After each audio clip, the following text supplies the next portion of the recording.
안녕하세요. 한국리츠협회와 세종이 공동으로 개최하는 중대재해처벌법 부동산 건설 분야 온라인 세미나에 오신 것을 환영합니다. 바쁘신 와중에 귀한 시간 내주신 모든 분들께 감사의 말씀 드리고 오늘 세미나의 공동 개최자이신 한국리츠협회에도 감사의 말씀 드립니다. 오늘 진행을 맡게 된 저는 법무법인 세종 중대재해재난대응팀에 소속되어 있는 이유경 변호사입니다. 저희 중대재해팀은 노동, 산업안전보건, 건설, 부동산, 형사, 제조물, 환경 등 여러 분야의 전문가들로 구성되어 내년 1월에 시행되는 중대재해처벌법에 대비하기 위한 종합적인 서비스를 제공하고 있습니다. 주지하시는 바와 같이 중대재해처벌법은 징역형의 하한형을 규정하는 등 중대한 처벌 조항을 두고 있지만 수범 주체를 비롯한 구성 요건이 매우 포괄적으로 규정되어 있고 정작 준수해야 하는 의무의 내용을 구체화하는 시행령이 제정되지 않은 상황입니다. 이로 인하여 각 기업이 중대재해처벌법의 의무 주체인지, 중대재해처벌법 시행으로 어떠한 영향을 받는지, 각 기업이 사전에 무엇을 준비하여야 하는지 많은 혼란이 있는 것으로 알고 있습니다. 이러한 고충을 덜어드리고자 저희 중대재해팀에서는 지난 5월에 제조물 및 화학물질 분야에 관하여 중대재해처벌법 세미나를 개최한 바 있습니다. 오늘은 여러 기업들이 관심을 가지고 계시는 부동산 건설 분야에 관하여 중대재해처벌법 세미나를 개최하게 되었습니다. 저희가 준비한 세미나가 중대재해처벌법 시행으로 많은 어려움을 겪고 계시는 부동산 건설 분야 기업 관계자분들께 조금이나마 도움이 되기를 바랍니다. 오늘 세미나는 총 3개의 세션으로 구성되어 있습니다. 첫 번째 세션에서는 부동산 개발 및 건설 분야와 관련하여 중대산업재해를 중점적으로 다룹니다. 두 번째 세션에서는 부동산 운용 분야와 관련하여 중대시민재해를 중점적으로 다룹니다. 마지막 Q&A 세션에서는 사전에 보내주신 질의와 현장 질의에 대하여 시간이 허락하는 범위 내에서 답변하는 시간을 갖고자 합니다. 첫 번째 세션을 시작하기에 앞서 첫 번째 세션의 발표자를 소개해드리겠습니다. 부동산 개발 및 건설 분야에 관해 발표해 주실 분은 저희 중대재해팀에서 부동산 건설 분야를 담당하고 계시는 허연 변호사님입니다. 허연 변호사님은 부동산 개발 사업과 관련하여 다양한 이해관계자들을 대리하여 자문을 하고 있고 특히 건설 현장에서 발생하는 중대재해나 산업재해에 관한 민형사 사건을 전문으로 하고 계십니다. 이러한 산 경험을 바탕으로 현장감 있는 발표를 해주실 것 같습니다. 허연 변호사님, 발표 부탁드립니다.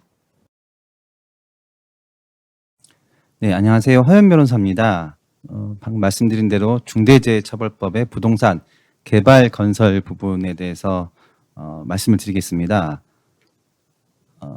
이게 다른 세미나들이 많이 있어가지고 이미 중대재해처벌법에 대해서는 많은 이제 설명, 그 내용 자체에 대한 설명이 많이 있었던 것 같습니다. 그래서 오늘 여기에서는 중대재해처벌법 내용을 아주 자세하게 다루지는 못할 것 같고 중요한 내용, 뒤에 이어질 내용들과 관련해서 중요한 내용을 좀 더 설명을 드리고 두 번째로 그 건설공사 관계 당사자분들에게 이 중대재해법 적용될 것이냐 이런 부분에 대해서 말씀드리고 그러면 그 중대재해처벌법 이후에 공사 계약 같은 걸 할 때 다른 준비 사항이 있을 것이냐 이런 부분, 그다음에 간단하게 그 건설공사와 관련된 중대시민재해가 어떤 것들이 발생할 수 있을지에 대해서 한번 말씀드려 보겠습니다. 중대재해처벌법은 이미 이렇게 알고 계시겠지만 중대산업재해와 중대시민재해로 이렇게 이원적으로 이렇게 구별해 가지고 규정을 하고 있습니다. 그래서 이제 책임 주체, 사업주와 경영 책임자 등에 대해서 일정한 의무를 부과하고 거기에 대해 처벌을 하는 이제 규정들을 두고 있습니다. 그래서 이런 책임 주체들이 4조에서 안전보건 확보 의무, 중대산업재해 같은 경우에는 안전보건 확보 의무를 져야 된다. 실질적으로 자기가 지배 운영 관리하는 사업장에서는 법에 있는 1호에서 4호까지의 그런 조치들을 취해야 된다라고 하는 내용이고요. 중대시민재해에서도 이제 비슷하게 규정하고 있습니다. 그다음에 제3의 종사자에까지 그 안전보건 확보 의무를 확대했습니다. 제5조에서 규정하고 있고요. 이런 의무를 위반해 위반을 했는데 그걸로 인해서 중대재해가 발생했다라고 하면 형사처벌 규정을 두고 있습니다. 이 형사처벌 규정이 다른 입법례보다 이제 중하다고 해가지고 많은 이제 논란이 있었던 거고요. 지금 손해배상 15조의 손해배상에도 규정하고 있는데 경영 책임자 등이 고의 또는 중과실로 이제 해서 이런 문제가 생기면 회사가 5배까지 이제 배상 가능하다는 거고, 이 5배까지 가능한 법률 규정은 아마 이 법에서 처음 이제 들어온 것 같습니다. 그래서 이 주제들에 대해서 한 번씩 좀 설명을 드려보겠습니다. 먼저 책임 주체입니다. 책임 주체는 법에서 사업주와 경영 책임자 등이라고 써 있고요. 사업주는 자신의 사업을 영위하는 자, 타인의 업무를 제공받아 사업을 하는 자라고 되어 있습니다. 이 법의 해석상 이 사업주는 이 법에서는 이제 개인 사업자를 말씀하시는 것 같고요. 그다음에 경영 책임자 등에 대해서는 사업을 대표하고 사업을 총괄하는 권한과 책임이 있는 사람 또는 이에 준하여 안전보건에 관한 업무를 담당하는 사람이라고 되어 있고, 두 번째로 그 중앙행정기관의 장, 지방단체의 장, 그다음에 뭐 공공기관의 장들 이런 분들도 다 이 경영 책임자 등에 포섭되는 개념입니다. 문제는 사업을 대표하고 사업을 총괄하는 권한과 책임이 있는 사람이 무엇을 의미하느냐, 누구를 의미하느냐 이 부분인데요. 쉽게는 이제 대표이사님을 이제 지칭하는 것으로 이해되고 있습니다. 그리고 이에 준하여 안전보건에 관한 업무를 담당하는 사람이 누구냐? 그러면 안전 담당 임원을 이제 말씀하시는 것 같고요. 그러면 이렇게 사람 또는 이에 준하 이렇게 오화로 되어 있으니까 안전 담당 임원만 처벌될 수 있는 주체냐라는 의문들이 있었으나 이 법의 취지 자체가 기본적으로 사업을 총괄하는 사람한테 책임을 묻겠다라고 하는 것이어서 대표이사가 빠져나가기는 어렵다고 보는 게 이게 전체적인 견해인 것 같습니다. 그래서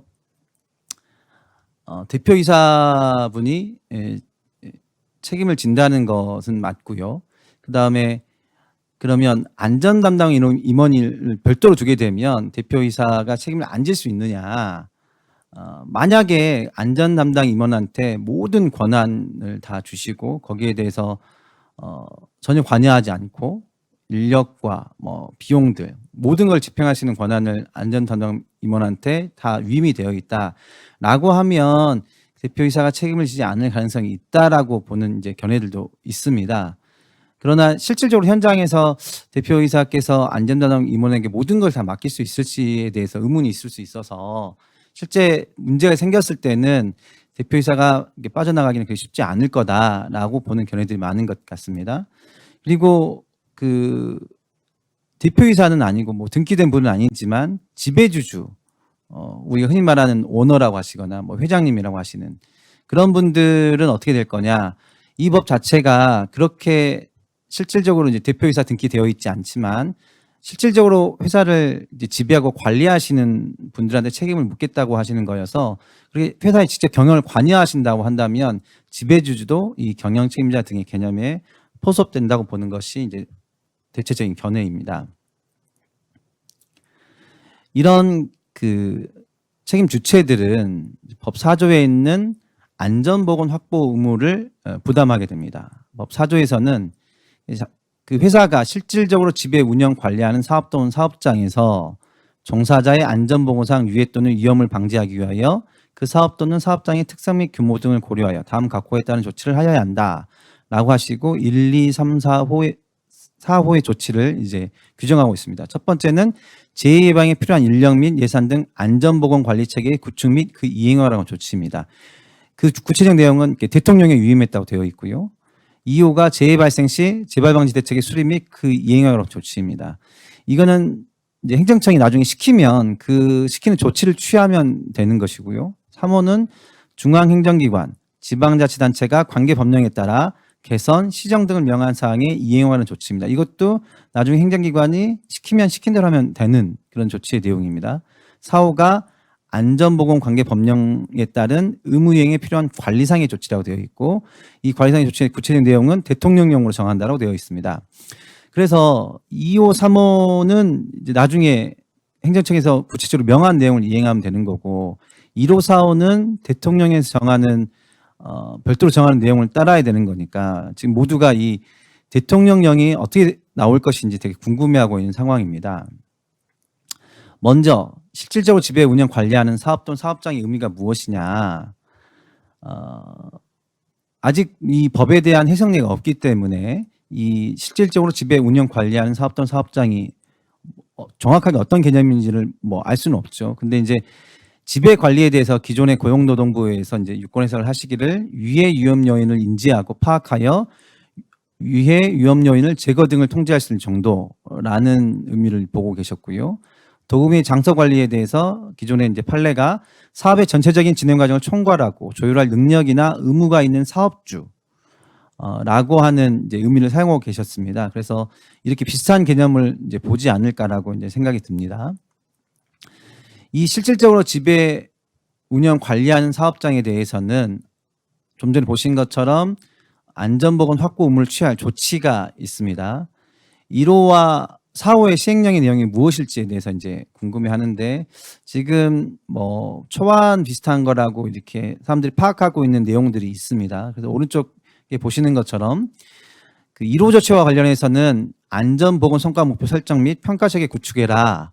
전문 인력을 배치하고 그를 통해서 업무 전담을 하도록 해라.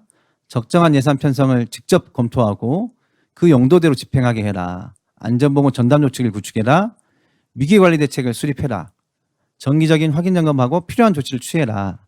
여기다 더해서 제3자에 대한 도급 용역 위탁 시 필요한 조치를 취해라. 그 구체적 내용을 보면 재해 예방을 위한 조치 능력 및 기술에 대한 평가 기준과 절차를 마련해서 제3자한테 도급해라. 종사자의 안전보건이 확보될 수 있는 적정한 비용을 지급해라. 종사자의 안전보건이 확보된 상태에서 업무 완성에 소요되는 충분한 기간을 보장해라. 라는 내용입니다. 그 안전보건이 확보될 수 있는 적정한 비용을 지급해라라고 하는 게 원래 아시겠지만 그 산안법령에 산업안전보건관리비라고 하는 게 계상되도록 되어 있고 그걸 지급하게 되어 있습니다. 이게 구체적으로 그것을 의미하는 것인지까지 지금 명확하지는 않은 것 같고요. 그다음에 그 역시 산업법령에서 보면 그 적정한 기간을 수급인에게 적정한 그 기간을 이제 보장하도록 하는 규정들이 있는데 이게 규정하고 정확하게 일치하는지까지도 아직 뭐 확인이 되지 않고 있습니다. 그리고 아직 시행령이 확정된 게 아니어서 앞으로 좀 더 어떻게 구체적으로 나올지까지는 아직 정확하게 예상하기 어렵습니다.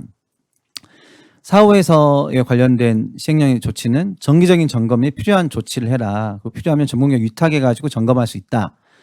종사자 교육을 확인하고 필요한 조치를 취해라. 종사자에 대한 우대 및 제재 조치 기준을 마련해라.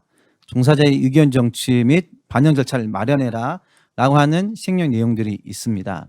이것들은 전부 다 그 대표이사 등 그 경영 책임자 등이 취해야 될 조치이고요. 그걸 직접 챙기고 관리하라고 하는 내용입니다. 지금 이 시행령의 어떤 대략적인 얼개 같은 것들 지금 보시더라도 상당히 지금 좀 추상적인 것 같습니다.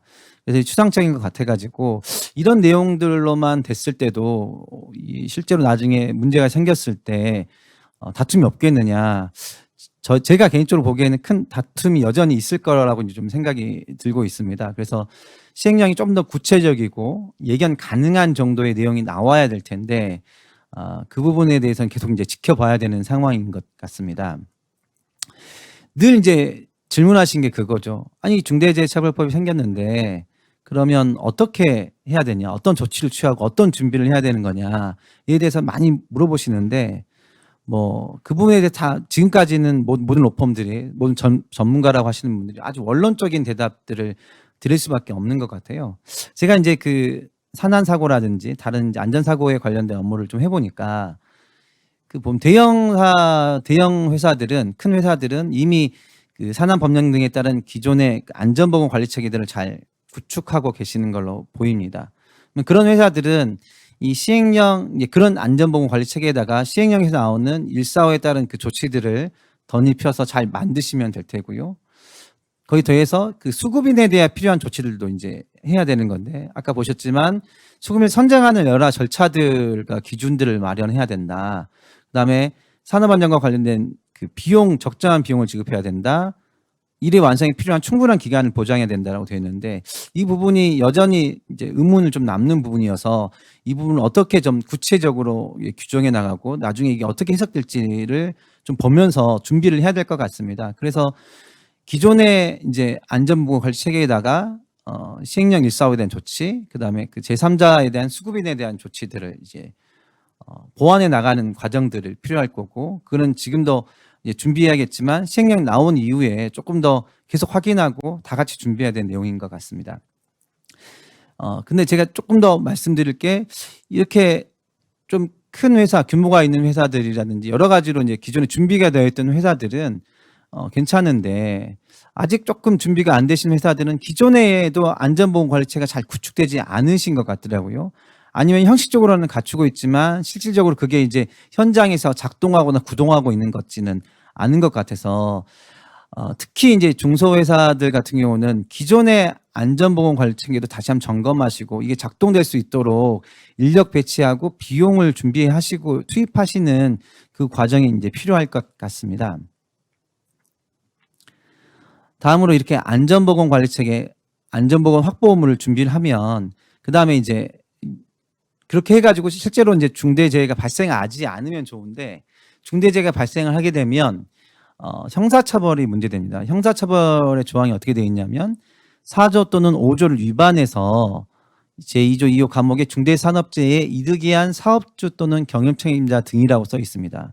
그래서 이게 지금 4조 5조를 위반했다라고 하는 이 고의가 있느냐, 그 다음에 중대산업재해에 이르게 한 인과관계가 있느냐, 이 두 가지가 크게 쟁점이 될 것 같습니다.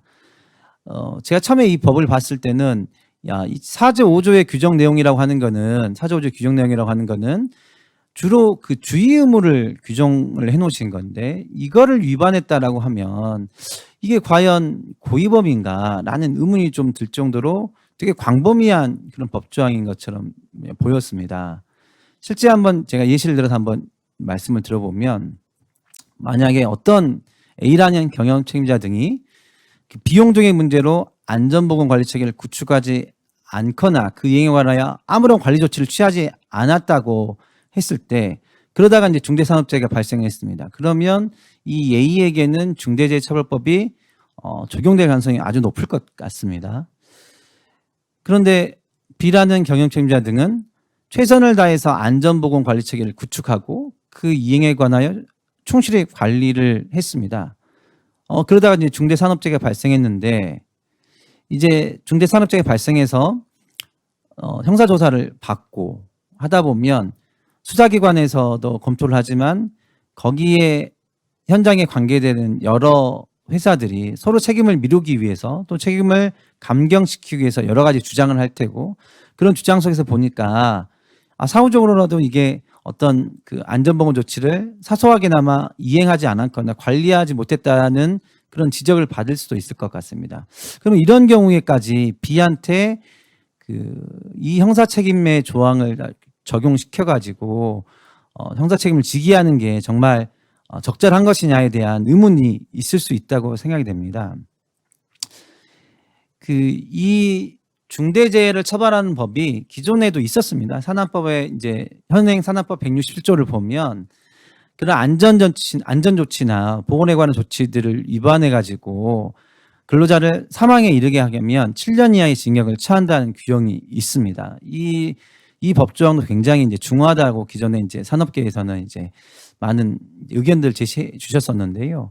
이것과 관련해 가지고 기존의 대법원 판결이 상당히 좀 엄격하게 이제 보셨었습니다. 그 판례 내용을 잠깐 읽어보면 안전조치를 취하지 않은 채 하도록 지시하거나 그 안전조치가 취해지지 않은 상태에서 위 작업이 이루어지고는 사실 알면서도 이를 방치하는 등 그 위반 행위가 사업주에 의하여 이루어졌다고 인정되는 경우에 하나여 성립되는 것이다.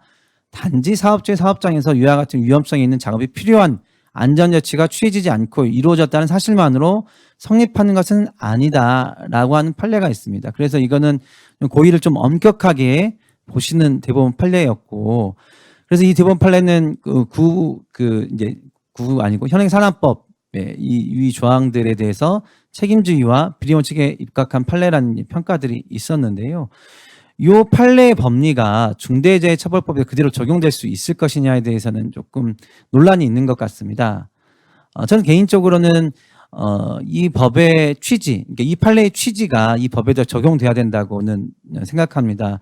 이 법이 굉장히 광범위하게 주의문을 설정한 다음에 그 주의문을 위반했다고 해가지고 처벌하는 것이기 때문에 그 주의무 위반에 대한 고의는 좀 더 엄격하게 봐줘야 되는 게 아닌가라고 하는 생각이 있고, 우리 사법당국에서 그렇게 좀 고의를 엄격하게 봐주실 거라고 개인적으로 기대합니다만, 저희가 이 세미나를 준비하면서 그렇고 기존에 한번 여러 변호사님들과 논의를 했는데, 이 판례는 기존의 산안규칙 등을 위반이 있는데 그 위반에 대해서는 사업주가 정확히 인지하지 못한 상태이기 때문에 좀 더 엄격하게 볼 가능성이 있지만, 이 중대재해처벌법 같은 경우에는 사업주라고 해당하는 그 경영 책임자 등이 직접 부담하는 주의의무 위반이기 때문에 그 주의의무 위반을 위반하게 되면 그 경영 책임자 등이 직접 고의가 인정될 수 있는 거 아니냐. 그렇기 때문에 이 판례가 적용되기가 쉽지 않다라고 보시는 견해들도 있습니다.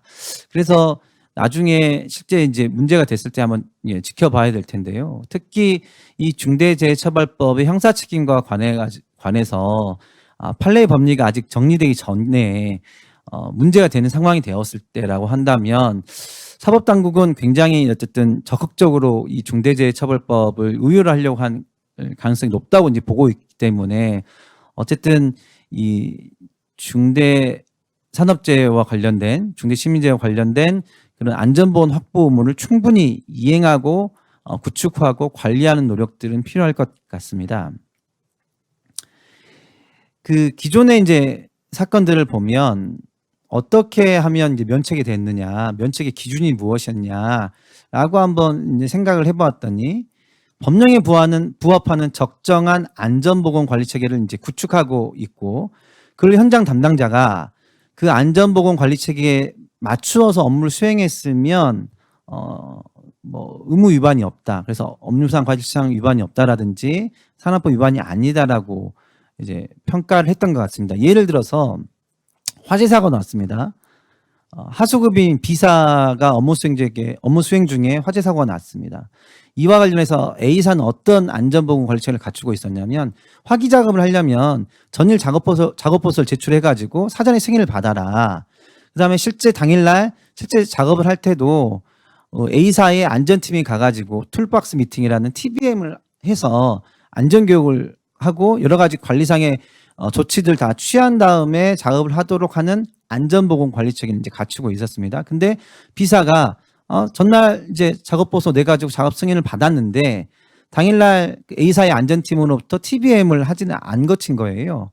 그런 상태에서 B사가 이제 화재를 냈습니다. 그러면 A사한테도 책임이 있겠느냐? A사 입장에서는 만약에 툴박스 미팅을 거쳤다고 한다면 내가 B사의 여러 가지 문제점들을 지적하고 조치를 취하게 했을 것이다 라는 부분에 대해서 이제 그 이야기를 할 테니까, 그런 측면에서 A사에게는 책임이 없다고 볼 여지가 있게 될 수도 있습니다. 이런 게 중대재해처벌법으로 오게 되면 마찬가지로 법령에 부합하는 적정한 안전보건 관리체계를 갖추고 있어야겠죠. 그 다음에 기존 사건에 다른 거는 경영 책임자 등이 그 안전보건 관리체계 구축 및 이행 관리상의 조치를 취했는지를 판단하게 될 것입니다. 그래서 약간 달라지는 게, 일단 현장 담당자가 주의의무 위반이 있다고 한다면 그것과 관련해 가지고 경영 책임자 등에게도 법 4조 5조 위반이 인정될 수 있는지를 판단하게 될 거고요. 또 다시 그게 중대재해와 인과관계 인정되는지 다시 한번 판단이 될 것입니다. 뿐만 아니라 현장 담당자에게 주의의무 위반이 없다고 하는 경우에도 경영 책임자 등이 독자적으로 법 4조 5조의 위반으로 인정될 수 있는지, 그 법 4조 5조 위반을 했는지에 대해서 판단하게 될 거고, 마찬가지로 인과관계가 인정될 수 있는지를 판단하게 될 것 같습니다. 여기까지 이제 법령의 내용을 조금 설명을 드렸는데요. 정리해보면 결국에 수범 주체 확대가 있었고 4조의 새로운 조치 의무를 부과시켰습니다. 그 보호 대상도 확대했고 새로운 처벌 조항도 이제 신설해서 되었습니다. 처벌을 강화했다고 평가받고 있습니다. 결국은 그래서 누가 경영 책임자 등이 해당할 것이냐, 그 다음에 그 경영 책임자 등은 어떤 조치를 취해야 될 것이냐, 그리고 현장에서 실질적으로 지배 운영 관리하는 사업장이 우리가 그렇게 관리해야 되는 사업장이 어디냐, 이게 굉장히 논란이 되고 있는 것 같습니다. 이런 내용을 바탕으로 건설 현장에 대해서 조금 한번 살펴보겠습니다. 건설공사 관계 당사자 중에서는 여러 관계 당사자가 있을 텐데요. 그 중에서 누가 이제 적용될 것인지 한번 살펴보겠습니다. 먼저 시공을 하는 건설회사입니다. 이 시공을 하는 건설회사는 당연히 자기가 실제로 지배 운영 관리하는 사업장일 거기 때문에 적용될 것이라는 데에 별로 의문이 없는 것 같습니다. 관련해 가지고는 뭐 적용 범위에 있어서 상시 근로자 5인 미만의 경우 아주 소규모 그런 건설회사 같은 경우에는 중대산업재해는 일단은 적용하지 않는다고 법에 규정되어 있고요. 다만 그걸 반대 해석상에 중대시민재해는 여전히 이제 적용이 되는 것 같습니다. 그다음 경과 유예 조치가 있습니다. 부칙 1조에서 3년 동안 유예를 해놨는데 그 상시 근로자 50인 미만인 사업 또는 사업장이고 괄호 열고 건설업의 경우에는 공사금액 50억 원 미만의 공사라고 되어 있습니다.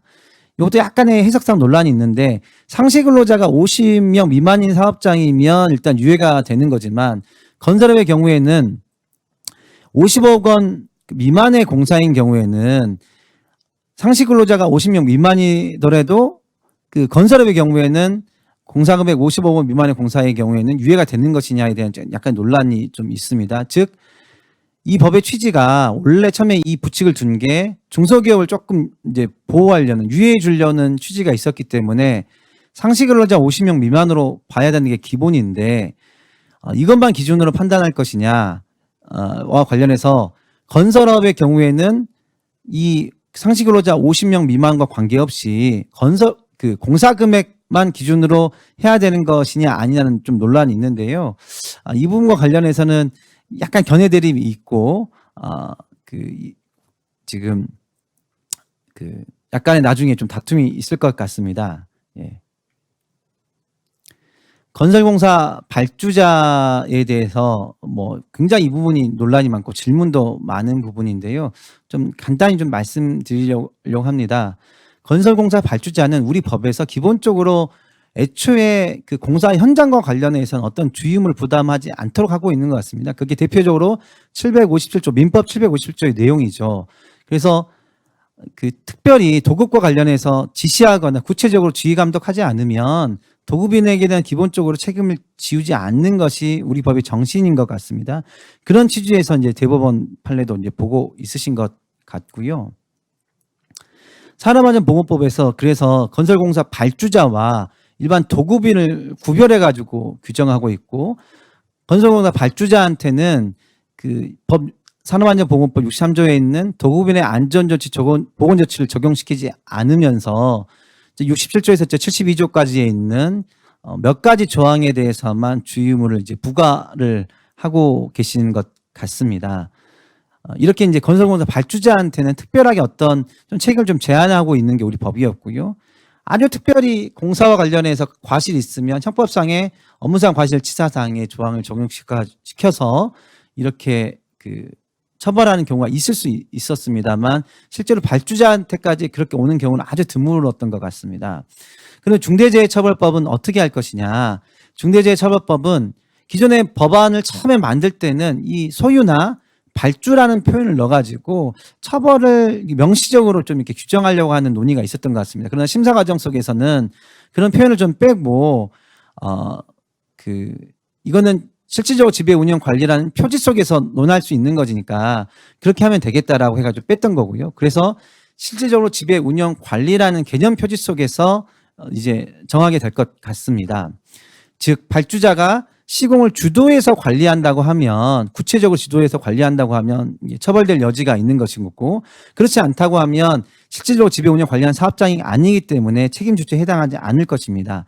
그것과 관련해 좀 논의될 수 있는 게 분리발주인데요. 분리발주는 이 발주자가 간접 공정 부분을 자기가 직접 책임지면서 그 전문 건설 공정 부분은 여러 회사한테 나누어 주는 것인데요. 이렇게 간접 공정 부분을 책임을 지겠다고 하면 이 발주자가 실제로 지배 운영 관리하는 사업장을 볼 여지가 있는 것 같고요. 경우에 대해서 CM을 통해 가지고 이게 공사 현장을 이렇게 관리하시는 부분이 있을 수 있는데, CM도 별도의 이렇게 종합 건설 업체가 있는 상황에서 그냥 공사에 대한 발주자의 의견을 제시하는 정도라고 한다면 CM도 마찬가지로 책임을 지지는 않지 않을까라고 생각을 하고 있습니다. 물론 CM이 아주 적극적으로 공사를 주도한다고 한다면 실질적으로 지배 운영 관리하는 표지에 들어올 가능성이 있고요. 운용 단계에서 즉 공사가 완료돼서 건물이 운용되고 있는데 나중에 유지보수 공사를 하는 경우가 있을 수 있습니다. 이런 경우에도 문제가 될 거고요. 요거에 대해서는 세션 2에서 조금 더 별도로 말씀을 드리겠습니다. 그러면 또 이제 현장과 관리되는 게 감리회사나 설계회사 부분들이 있는데요. 실질적으로 이 감리회사나 설계회사들은 현장을 실질적으로 지배 운영 관리하는 게 아닐 테니까 원칙적으로는 처벌이 안 되지 않을까라고 하는 생각을 가지고 있습니다. 물론 예외적으로 실질적으로 지배 운영 관리하는 상황이 된다면 문제가 될 소지는 여전히 있을 것 같습니다. 그러면 이 중대재해처벌법이 들어오면서 달라진 게 뭐 있느냐라고 이제 물어보시는 것들이 많이 있어요. 건설회사 같은 경우는 상당히 준비를 하셔야 되는 거죠. 기존의 안전보건 관리 체계를 잘 갖추고 있으실 테니까 거기에다가 시행령 145에 따른 조치들을 더 입혀주셔야 되는 것인 거고요. 그다음에 아까 보신 것처럼 수급인에 대해 필요한 조치들이 있었습니다.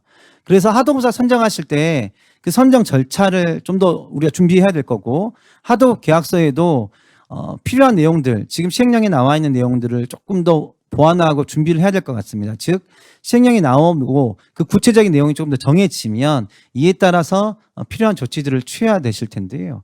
또 이제 궁금하신 거 물어보시는 것 중에 하나가 발주자가 그러면 뭘 더 준비해야 되는 거냐라고 하시고 어떤 분들은 그러면 발주하는 공사도급 계약서에 어떤 내용을 더 넣어야 된다라고 말씀하시는 분들도 있으신 것 같아요. 근데 저는 개인적인 생각으로 지금 현재 상황에서 이렇게 넣는 게 약간 위험할 수도 있다는 생각이 들어요. 발주자는 기본적으로 책임이 없다는 입장인 건데 거기에다가 뭘 더 넣으면 발주자가 책임이나 그 현장을 관리해야 한다는 어떤 의무가 있는 것이 아니냐는 오해의 소지가 좀 있을 수 있기 때문에 지금 현 단계에서 뭐 구체적으로 그 추가적인 어떤 조치를 취한다는 거는 조금 더 좀 성급한 것 같고요. 좀 기다려 봐서 조금 더 시행령의 내용들을 좀 보면서 진행하시는 게 맞지 않을까라는 생각입니다. 설계회사나 감리회사도 마찬가지인 것 같습니다. 기존에 보면 건설공사와 관련해서 중대 시민재해가 논란이 좀 있었습니다. 그래서 중대 시민재해와 관련해 가지고 생각해 볼 수 있는 게 가시설 붕괴나 낙하 등으로 시민에게 이제 재해가 발생하면 어떻게 될 것이냐라는 논란이 있었고 이런 것들도 중대 시민재해에 해당할 가능성이 있는 거 아니냐. 이 중대 시민재해에 해당하려면 법 9조 1항의 조항이 해당돼야 되는데요.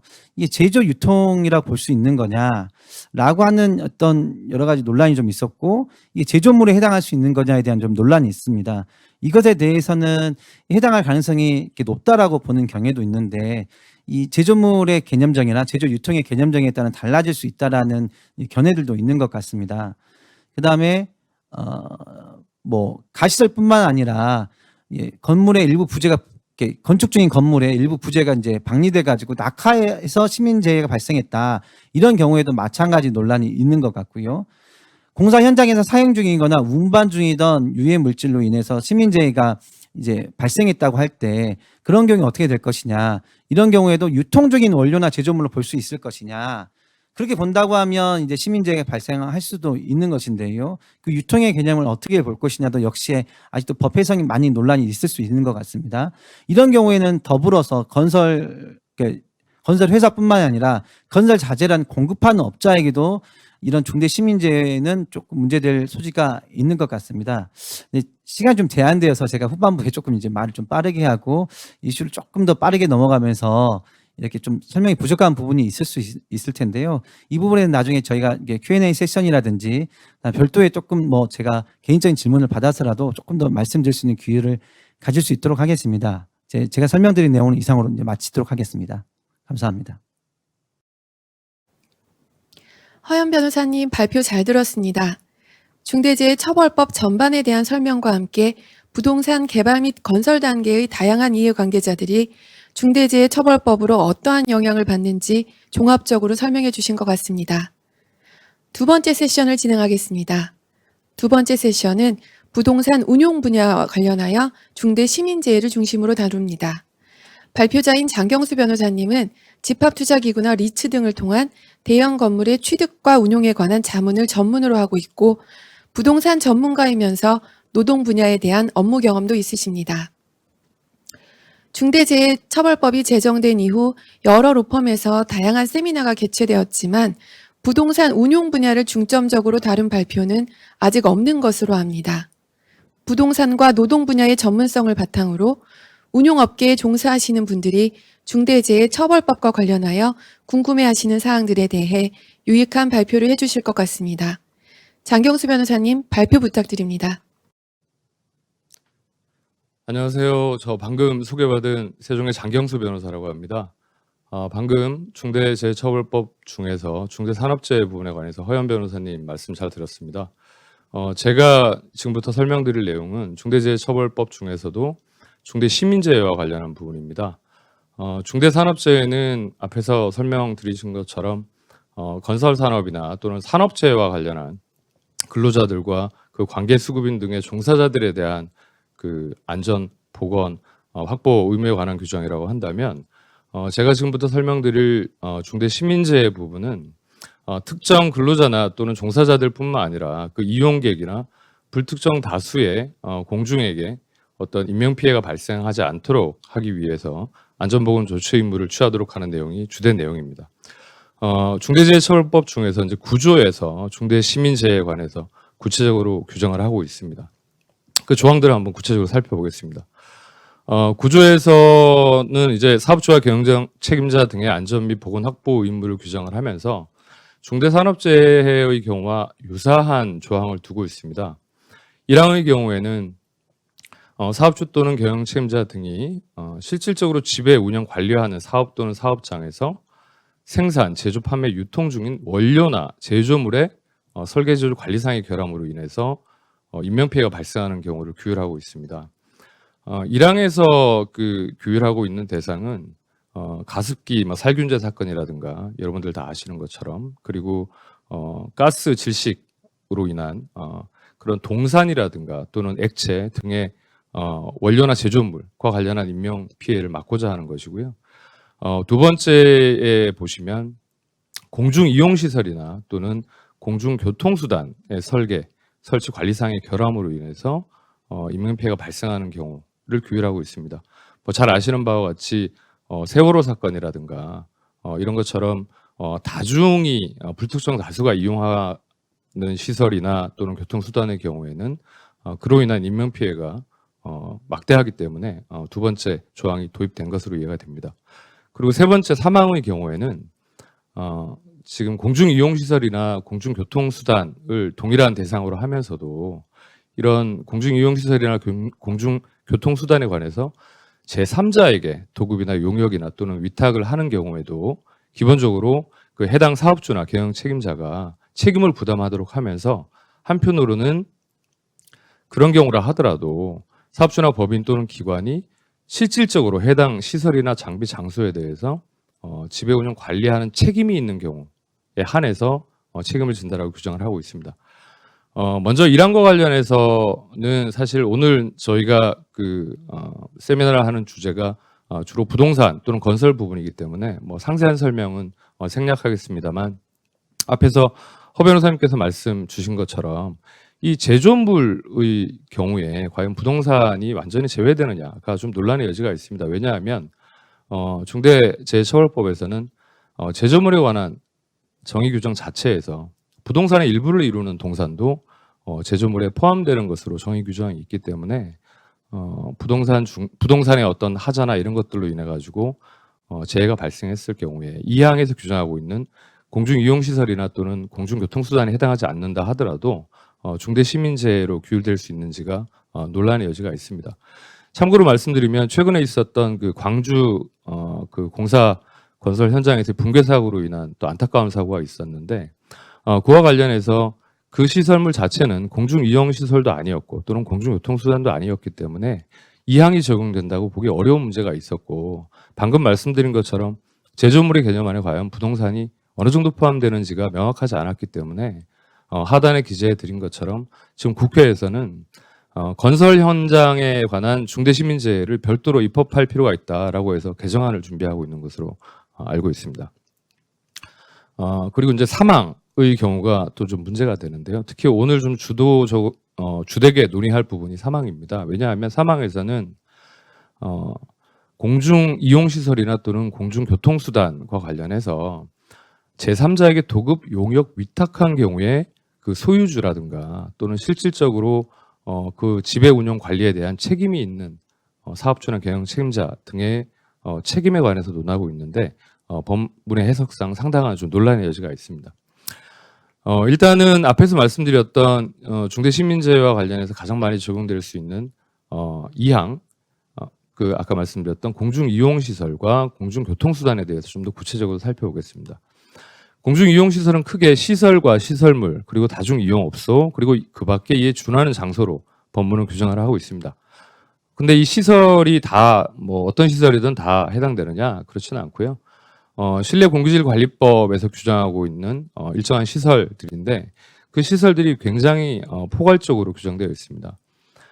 보시면 일정한 면적을 이상의 대규모 점포라든가 또는 주차장이라든가 업무시설이라든가 또는 복합시설 그리고 체육시설 그리고 목욕장업 영업시설도 다 포함이 되고요.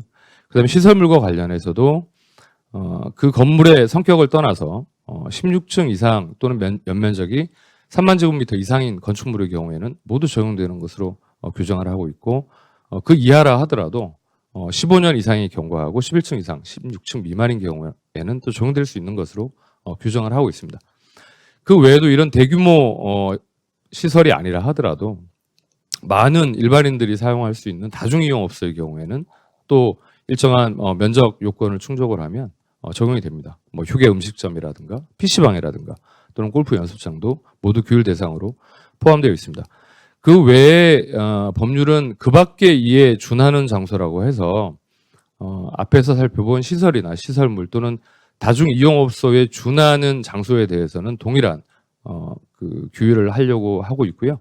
근데 다만 앞서 말씀드린 것처럼 이 시설들 중에서 어떠한 시설이나 또는 그 시설물이 중대재해처벌법에 적용이 되는 중대시민재해 시설로 될 것인지 여부는 앞으로 규정될 시행령의 내용을 좀 더 구체적으로 살펴봐야 할 것 같습니다.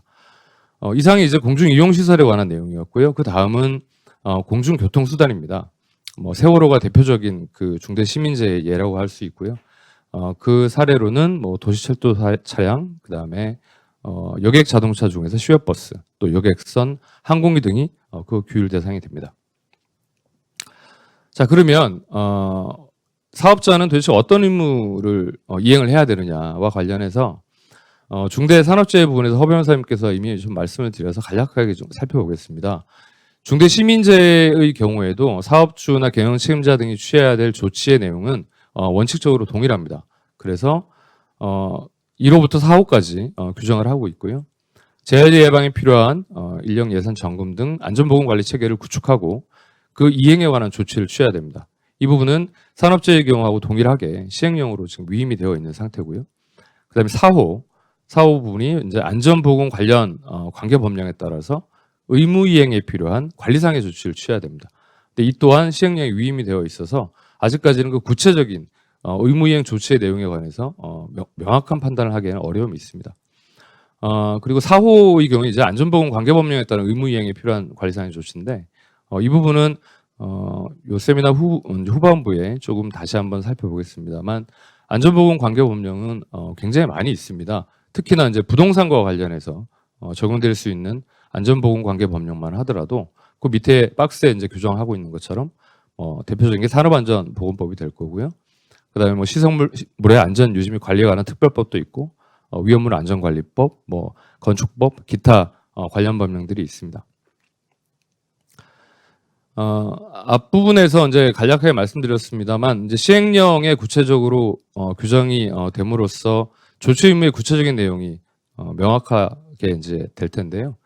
중대시민재해의 경우에도 중대산업재해와 거의 유사하게 안전보건 확보 의무가 규정될 것으로 예상이 되고 있습니다. 다만 중대산업재해의 경우에는 그 근로자와 종사자들에 대한 보호를 중심으로 한다면 중대 시민재해는 이용자들이나 또는 그 불특정 다수의 그 공중을 보호 대상으로 하기 때문에 시행령에 위임되는 내용이 조금 그 결은 좀 달리할 수 있을 것 같습니다만 기본적인 내용은 유사할 것으로 예상이 됩니다. 그래서 예시를 보면 기본적으로 안전보건관리체계 구축을 위한 매뉴얼도 준비를 해야 되고 인력도 배치를 해야 되고 그리고 이를 전담할 수 있는 부서도 설치를 해야 될 것 같고요.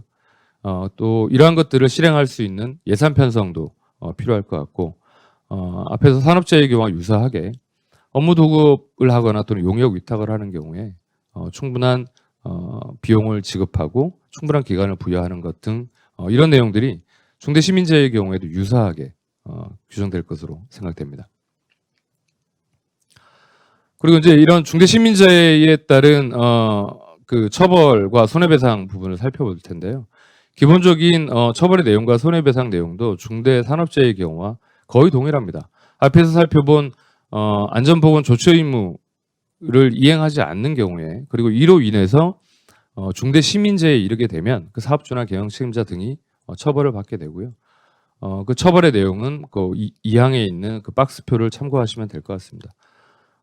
예상하시겠지만 중대 시민재해는 그렇습니다. 건설 단계하고는 다르게 완공돼 있는 건물의 운용 단계에서 발생하는 여러 가지 안전사고, 뭐 건물 화재 또는 승강기 추락사고나 또는 붕괴사고 또는 운용 중에 뭐 리모델링이나 공사 과정에서 발생하는 인명피해 각 그 예가 될 수 있을 거고요.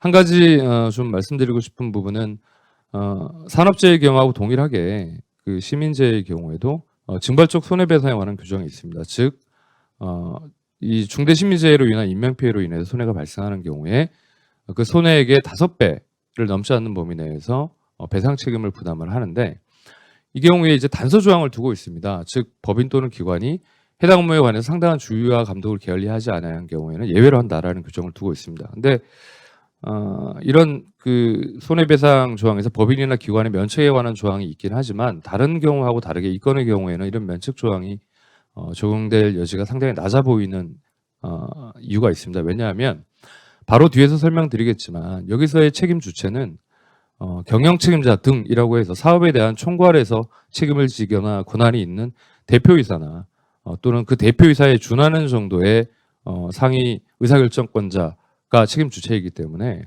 그런 의사결정권자가 위반하는 이상 대부분은 법인 또는 기관에게 주의 감독을 게을리했다라고 판단될 가능성이 높기 때문에 이런 징벌적 손해배상의 법인 기관의 예외 규정은 시민재해나 또는 산업재해의 경우에 좀 적용되기 어렵지 않을까 싶습니다.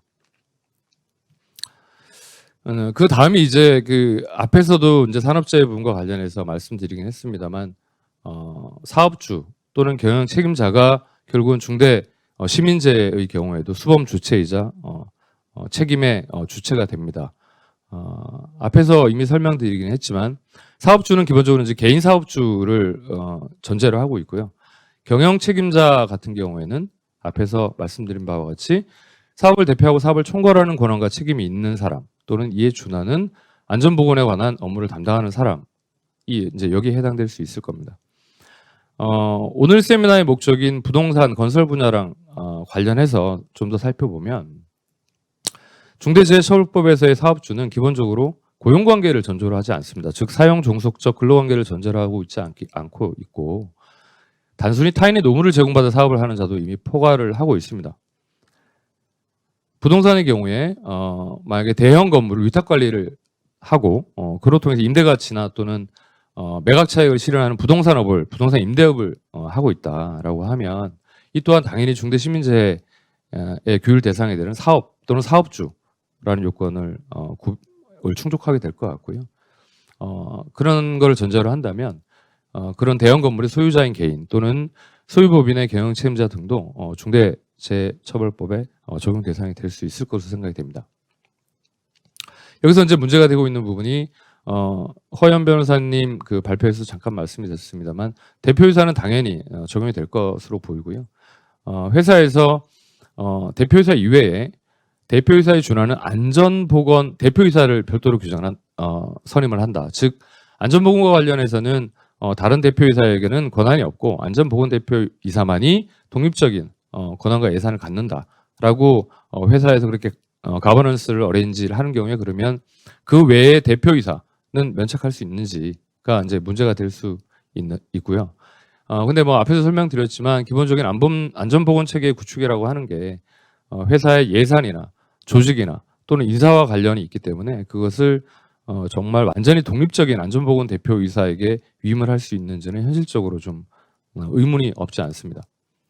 이 부분은 좀 참고를 하셔야 될 것 같고요. 그리고 중대재해처벌법 자체가 경영 책임자 등에 대한 처벌을 주된 목적으로 하고 있기 때문에 단순히 안전관리 실무 담당자가 여기서 말하는 경영 책임자 등에 해당되는 것으로 보기는 좀 어려움이 있을 것으로 생각이 됩니다. 자, 그다음 문제가 되는 부분이 여기에 이제 우리 리츠의 자산관리 회사들도 와 계시고 그리고 아마 펀드를 이제 운영하고 있는 집합투자업자인 자산운용회사의 관계자분들도 와 계실 거라고 생각이 됩니다. 이 부분이 어떻게 보면 이 중대시민재해와 관련한 책임 주체를 논함에 있어서 가장 어려운 부분이라고 생각이 됩니다. 그럼에도 불구하고 앞에서 말씀드린 것처럼 부동산 펀드나 또는 리츠 또는 PFV 또는 뭐 신탁의 경우처럼 그 기구 자체는 어떤 투자의 비이클로서 존재를 하고 소유권만을 보유하고 있고 실제적인 그 자산의 관리나 운용 자체에 대해서는 자산관리회사나 자산운용사가 있는 경우에 과연 누가 사업주 또는 경영책임자 등에 해당되는지가 결국 문제가 될 수 있을 것 같습니다. 먼저 상근 임직원을 법령상 사실 둘 수 없는 뭐 펀드나 또는 리츠나 또는 PFV 같은 경우에는 그 소유 주체인 펀드나 또는 그 리츠 또는 PFV 자체가 상근 임직원 자체가 없기 때문에 실질적으로 사업이나 사업 장소에 관한 실질적인 지배 운용 관리를 하고 있다라고 보기에는 좀 어려움이 있지 않겠나라는 생각이 들고요. 결국은 그럼 이제 문제가 되는 부분들이 그러한 이제 펀드나 리츠나 PFV로부터 자산 운용이라든가 또는 자산 관리를 위탁받아서 실제로 운용을 하는 자산 관리 회사나 또는 자산 운용사가 여기서 중대시민재해의 책임 주체가 되는 사업주 또는 경영 책임자 등에 해당되는지가 결국 문제가 될 수 있을 것 같습니다. 이 부분은 역시 이제 그 중대산업재해의 경우에도 마찬가지지만 실질적으로 지배 운영 관리한다라고 하는 그 의미를 무엇으로 해석해야 되는지의 문제와 관련이 있습니다. 이와 관련해서 기존의 산업안전보건법 등에서 판례나 고용부에서 해석했던 것은 사업의 전체적인 진행 과정을 총괄 조율하고 작업 환경이나 근로 조건을 결정할 수 있는 능력이나 의무가 있느냐 또는 해당 장소의 유해 위험 요인을 인지하고 이를 관리 개선할 수 있느냐 그런 거를 통제할 수 있느냐가 이제 그 기준이 된다고 법원과 고용노동부에서 해석한 바가 있습니다. 근데 여전히 이러한 기존 판례나 해석내에 따르더라도 방금 말씀드린 것처럼 어떤 대형 건물이나 부동산의 관리 운영과 관련해서 펀드나 리츠 또는 펀드나 리츠의 자산운용사, 자산관리회사 또는 자산운용사와 자산관리회사가 건물관리를 위탁한 PM 또는 FM 이와 같이 다층적인 관리 위탁 구조를 가지고 있는 경우에 과연 어느 주체가 실질적으로 지배운영 관리 하는 주체에 해당하는지는 여전히 논란의 여지가 굉장히 많다고 생각합니다. 이 부분과 관련해서 우선 앞에서 허연 변호사님께서 말씀하신 바와 같이 중대재해처벌법에 관한 의원 입법안이 나왔을 때는 소유하는 경우와 발주하는 경우까지도 중대재해처벌법의 대상으로 삼았었습니다.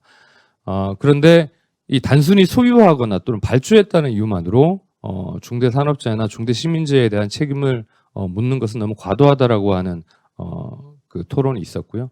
그에 따라서 실질적으로 지배운영 관리하는 자라고 하는 굉장히 추상적인 개념 지표를 도입을 해서 소유자라 하더라도 단순히 소유자가 책임지는 것이 아니라 그 소유자가 실질적으로 지배운영 관리하는 지위에 있어야지 중대시민재해 또는 중대산업재해의 책임 주체가 될 수 있다라고 입법이 된 것으로 이해가 됩니다. 그럼에도 불구하고 이제 여전히 이제 문제가 되는 것은 그럼 도대체 어떤 경우에 실질적으로 지배 운영 관리한다고 볼 수 있느냐가 문제가 됩니다. 서두에서 말씀드렸지만 그 구조 사망에서 제3자에게 도급, 운용, 위탁을 한 경우에 그런 경우에도 공중이용시설이나 또는 공중교통시설에 관한 사업주 또는 경영 책임자 등이 책임을 부담하는 것으로 규정을 하면서 다만 이 경우에는 그 사업주나 경영 책임자 등이 실질적으로 지배, 운영, 관리하는 책임이 있는 경우에 한한다라고 또 단서 조항을 두고 있습니다. 여기서 이제 해석에 문제가 생깁니다. 실질적으로 지배, 운영, 관리하는 그 사실상의 지배, 운영, 관리를 하고 있는지를 문제 삼고 있는 것이 아니라 실질적으로 지배, 운영, 관리하는 책임이 있는지 여부에 따라서 도급 또는 위탁, 운영 용역을 준 경우에도 그 소유주에 대한 책임을 물을 수 있는 가능성을 열어두고 있기 때문에 오히려 그 사망은 도급 또는 위탁의 경우에도 그 소유주인 사업주나 또는 경영책임자 등도 책임을 물을 수 있도록 하는 그런 조항으로 둔 것이 아닌가라고 하는 해석도 제기될 수 있을 것으로 생각됩니다. 물론 그에 대해서는 제3자에게 도급이나 또는 용역을 주거나 위탁을 한 경우에는 그 제3자만이 책임을 지고 애초에 사업주나 경영 책임자 등은 책임을 면할 수 있도록 하는 조항이다라고 해석할 수 있는 게 전혀 불가능하지는 않습니다. 다만 그와 같이 해석하기가 좀 어려울 수 있는 부분은 중대재해처벌법이 도입된 기본적인 취지가 위험의 외주화를 막고 애초에 실질적 사업 주체로 하여금 안전 또는 공중에게 발생할 수 있는 위해적 요소를 차단할 수 있는 의무를 부과하기로 하기 위한 목적이 있었다는 점을 고려할 때 어떤 그런 제3자에게 도급이나 또는 위탁 등을 했다고 해서 애초에 사업주의 책임이 면책되는 것으로 해석하기에는 좀 어려움이 있습니다. 그리고 또 한 가지는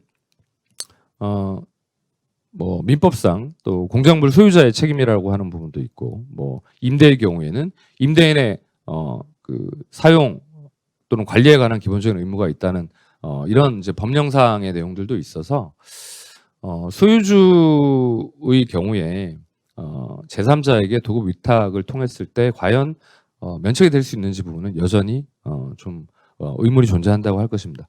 이와 관련해서는 비록 중대산업재해에 관한 내용이긴 합니다만 고용노동부에서 도급의 경우에 특히 이제 건물 관리를 위탁하는 경우에 도급인 즉 소유주의 책임이 어떻게 되느냐에 관한 해석내가 좀 참고가 될 수 있을 것으로 생각이 됩니다. 건물 관리를 위탁한 경우에 도급인 책임 여부와 관련해서 기본적으로 고용노동부에서는 부동산업을 하는 사업주가 사업의 목적으로 구입한 빌딩의 관리를 건축물 유지관리업자에게 위탁한 경우에는 자기의 기본적인 사업 수행을 위해서 필요한 업무에 해당하기 때문에 도급인의 책임 작업에 해당한다라고 보고 있고 또 사업주가 소유 건물의 일부를 자기의 사업으로 사용하면서 일부를 임대하는 경우에도 마찬가지로 도급인의 책임 작업에 해당한다라고 보고 있습니다.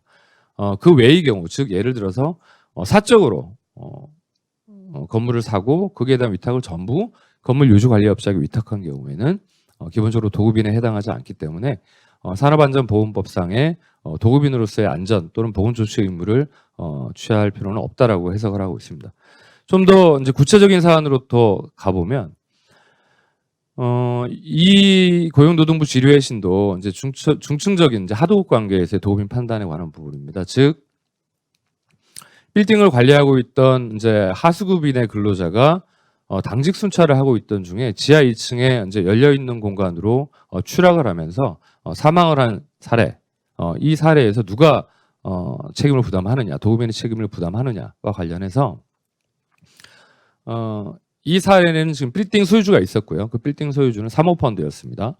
그리고 그 관리를 A, B, C, D로 순차적으로 이제 하도급을 해서 건물을 관리하고 있었는데 마지막 이제 하수급 업체인 D 소속 근로자가 이제 추락을 해서 사망을 하게 된 케이스입니다.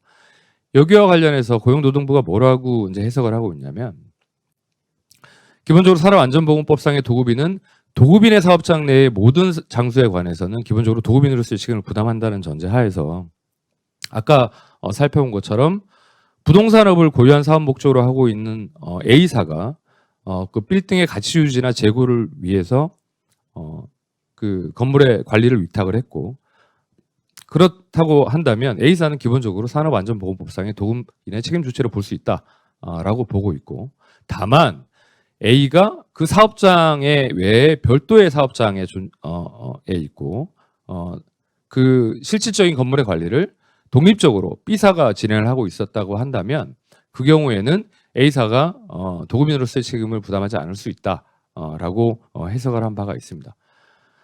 다시 이제 앞으로 한번 돌아가 보겠습니다. 자, 그러면 이러한 전자에서 건물 전체를 만약에 책임 임차인에게 매스터 리스를 통해 가지고 임차인에게 모든 것을 맡기고 그 임차인이 모든 유지 관리 업무를 다 했다. 자, 그럼 이 경우에 건물주의 책임은 없느냐? 또 두 번째로 매스터 리스가 아니라 수명의 임차인한테 임대를 하고 건물관리 위탁계약을 체결해서 PM에게 건물관리 위탁한 경우는 어떠냐. 그다음에 세 번째는 만약에 리모델링 공사를 한 경우는 어떠냐가 다 문제가 될 수 있습니다. 자, 이 경우에 PM, 즉 예를 들어서 현장에 대한 기본적인 안전관리 책임을 부담하고 있는 PM이 경영 책임자 등으로서 책임을 부담하는 것에 대해서는 특별한 이견이 없을 것 같습니다. 그리고 임차인이 실질적으로 지배 관리하고 있는 전용 부분에 관해서는 또 임대인 또는 건물 소유주의 책임이 미치지 않는다는 부분에 대해서도 크게 논란의 여지는 없을 것 같습니다. 하지만 그런 경우에도 건물의 어떤 공용 부분이라든가 건물 전체의 어떤 구조적인 부분과 관련해서는 여전히 소유주에게 실질적인 지배 운영 관리의 책임이 있는 것으로 해석될 여지가 좀 상당히 있어 보이고요. 또 한 가지는 그런 경우에 그러면 자산관리회사나 자산운용사의 경우에 PM에게 건물 관리를 위탁했을 때 자산관리회사나 자산운용사의 책임이 모두 면책될 수 있느냐와 관련해서는 결국은 그 표지도 실질적인 지배 운영 관리가 있었는지가 이제 문제가 될 수 있을 것 같은데 이 부분과 관련해서는 아까 그 고용노동부 해석과 관련해서 자산운용사나 또는 자산관리회사의 사업장이 해당 부동산이냐에 관한 해석부터 논란의 여지가 있을 것 같습니다. 신탁회사 같은 경우에는 아까 말씀드린 것처럼 보관의 역할만 하는 것에 불과하기 때문에 실질적인 지배운영 관리를 하고 있다고 보기에는 어렵지만 자산관리회사나 자산운용사의 경우에는 대부분의 경우 특히 이제 부동산 펀드의 경우에는 사업자 등록상에 또 사업장 자체가 보통은 해당 부동산으로 등록하는 경우가 대부분 많고 리츠의 경우에도 사실은 그 해당 부동산에 사업장을 두는 경우들이 있어서 그 해당 사업장 자체가 바로 그 자산운용사나 또는 자산관리회사의 사업장이다라고 해석될 수 있는 여지가 있고요. 그렇게 해석이 되는 경우에는 결국은 자산운용사나 자산관리회사도 중대시민재해의 어떤 수범 주체로서의 사업주나 또는 경영 책임자 등에 해당될 수 있는 가능성을 전혀 배제하기는 좀 어려워 보이긴 합니다. 다만 이 부분과 관련해서는 여전히 이제 입법 과정에서 소유자가 일단 배제됐다라고 하는 측면이라든가 또는 실질적인 건물의 관리를 보통 대부분 PM들이 하고 있다고 하는 실무에 비추어 봤을 때 어느 정도로 이제 규율이 될 수 있을지는 향후의 어떤 시행령이나 또는 유권 해석이나 판례의 추이를 좀 지켜봐야 할 것 같습니다. 네, 다시 이제 돌아가겠습니다. 제가 이제 앞부분에 대한 설명을 좀 많이 드리다 보니까 시간이 좀 많이 지나서 이제 뒷부분은 앞에서 허연 변호사님이 설명하셨던 중대산업재해와 좀 중복되는 부분들은 빠르게 좀 넘어가겠습니다. 중대시민재해의 경우에는 중대산업재해하고는 다르게 5인 미만 사업장의 경우에도 당연히 적용됩니다. 그래서 예외 규정이 없고요.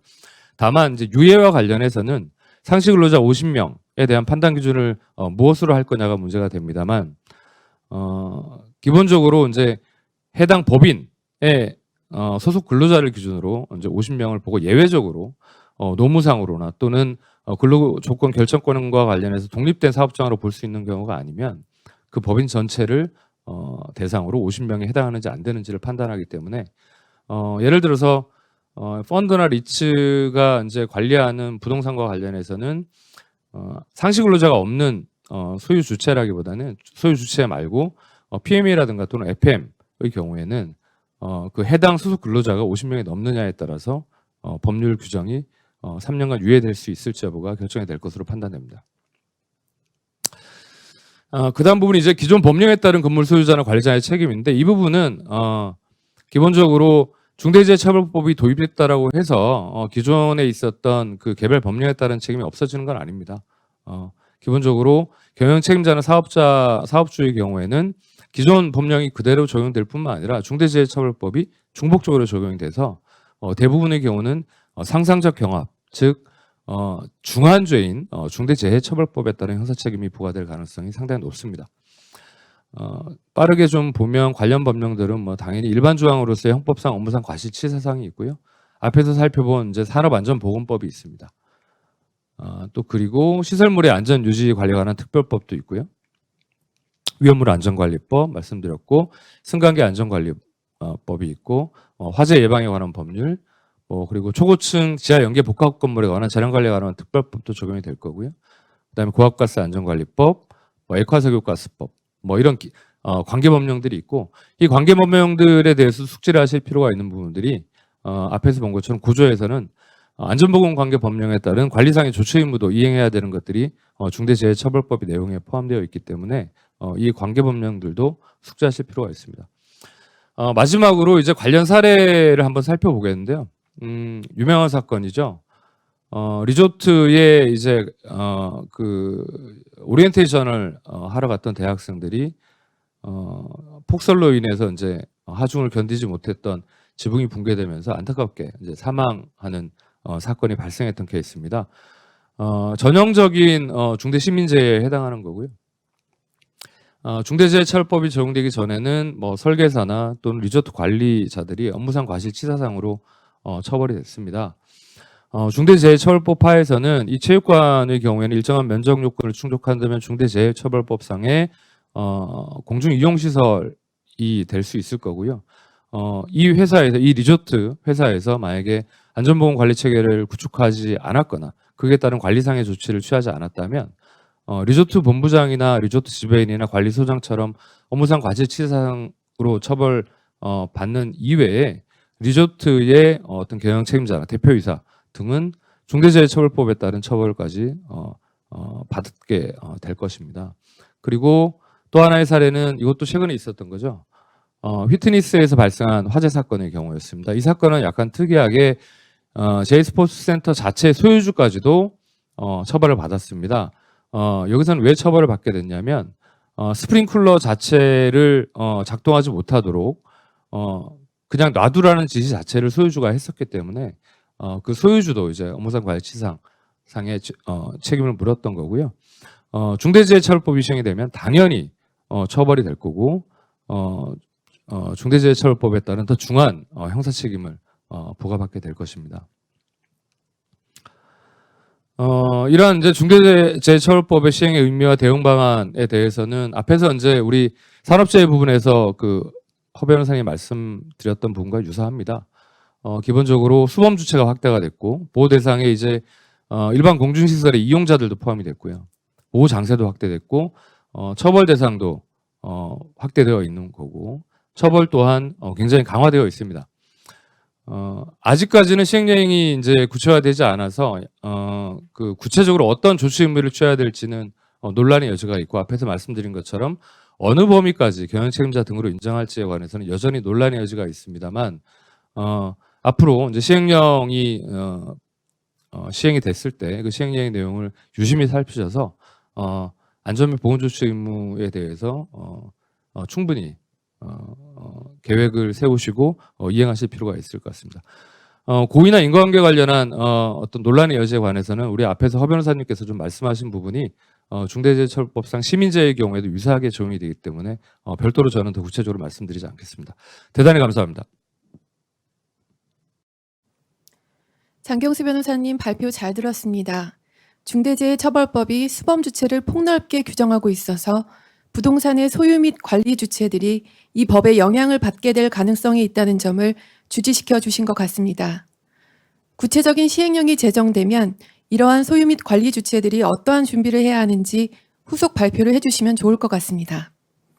마지막 Q&A 세션 진행하겠습니다. 우선 Q&A 세션에서 답변을 해주실 토론자분을 소개해드리겠습니다.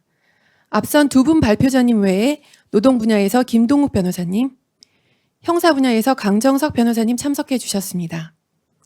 김동욱 변호사님은 현재 고용노동부 자문 변호사로 계시고 저희 중대재해팀의 그룹장으로서 중대재해처벌법과 관련하여 여러 차례 세미나 및 언론 인터뷰를 진행하신 바 있습니다. 강정석 변호사님은 검사 재직 시절 다양한 노동사건을 처리하신 경험이 있으며 저희 중대재해팀에서는 형사 분야를 담당하고 계십니다. 네, 첫 번째 질의입니다. 최근 물류센터 화재 이슈와 관련하여 아래와 같이 화재가 발생한 경우 책임 주체는 누구이며 리츠에 어떠한 불이익이 있는지, 리츠에 대해서는 담보 신탁이 체결될 예정입니다. 그래서 이제 리츠 운용사가 2개의 물류센터를 관리하고 있는 것으로 보이고요. A센터는 책임 임대차 계약이 체결되어서 임차인에게 관리 의무가 있는 경우로 보입니다. B센터 같은 경우에는 여러 명의 임차인과 임대차 계약을 체결하고 임대인이 PM 계약을 체결한 것으로 보입니다.